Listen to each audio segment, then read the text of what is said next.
You're live from Super Bowl 44. Champ Roy Jones Jr. sponsors in the history of the game. Bernard Hopkin. Bernard Hopkins. Bernard Hopkins. These guys learned his business. He fought Roy Jones Jr. 7 years ago. Light heavyweight fight going down at Mandalay Bay on April 3rd. It's a 17-18-year beef between me and Roy. I love the fact that you want to try to prove that you could have won the fight, which I know you can't. To me, it's unfinished business. This time, I'm going for the KO. And the KO step will kick him out. I'm going to punish you. If you want to watch me fight, or you can watch Bernard Hopkin fight, you can watch a tennis match, or you can watch Bull Ride. Take your soul, beat you down, you'll never be the same fighter again. So you want to beat me so bad that you always try to make yourself seem like you're better than me, and you're not. Right now, sitting down with your boys is Bernard Hopkin and Roy Jones Jr. I'm going to definitely try to hurt him. Bernard Hopkin still cannot beat me. I will beat your ass so bad or punish you. I ain't gonna sit and take and talk too much. I ain't gonna sit there and listen to too much. Now, this is a little unusual for you guys to be hanging out together in such a big fight, pounding around on Radio Row at the Super Bowl. My name is the Executioner.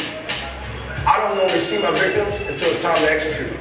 Boy, it doesn't look like you're shaking in your shoes about the executioner saying you don't want to be on the radio. What the hell we doing radio interviews together for? We ain't got to get together. What I'm gonna do an interview with him for? I told him before we got there. I don't know what the hell I'm doing for. I don't like this, dude. I can't have everybody here thinking that we cool.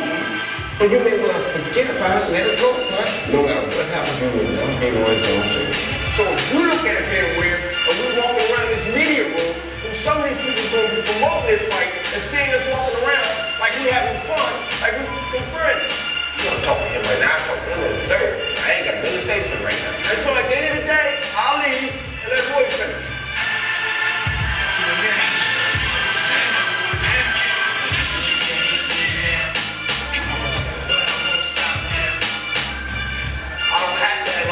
In front of the cameras, this is not gonna work. I'm not his friend.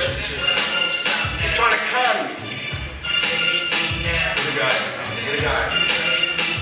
Why are we gonna be sitting in an interview, friend? The hell we gonna sit and do interviews together?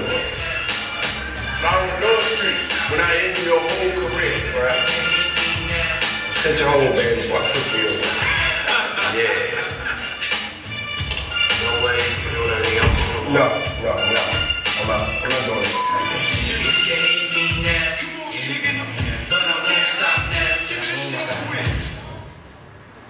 Ladies and gentlemen, Roy the Terminator Jones Jr. and Bernard the Executioner Hopkins.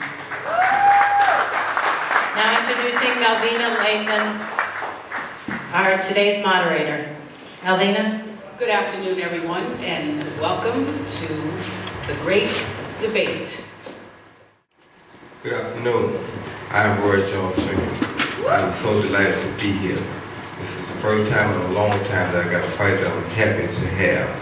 I look forward to April 3rd to finally terminate the execution and call it a day. If you ain't gonna be there, I advise you get the pay-per-view to watch the fight of a lifetime. Peace. Good evening, good morning, rather. Good afternoon, I guess. So thanks for being here. I'm gonna kick Roy Jones' ass. Fight on for a final chapter of a great legacy of his. And I think to not watch this fight will be a disservice to the people that don't watch it because it's history and it's historic. And let's start the debate because it's gonna be a good one. Since he lost to me back in the early part of our career, we both went on to do some big and good things. However, it's in the people's mind whose career has been the most illustrious. Mine was great early, his was great late. But the one thing about it is the facts won't change. I still can beat him. If it was up to Roy Jones Jr., Bernard Hopkins would have never accomplished what he accomplished over the years. The 20-plus title defenses as middleweight, which a weight that he also stopped through for a minute. We never had that over a decade of being champion that I held down the middleweight division and then made history by going up 2 weight classes and taking on Antonio Tarver. As a 5-1 underdog, I made history there. So Roy Jones had nothing to do with Bernard Hopkins' legacy and career up to now. But he will be a final chapter in that. And that's important to me.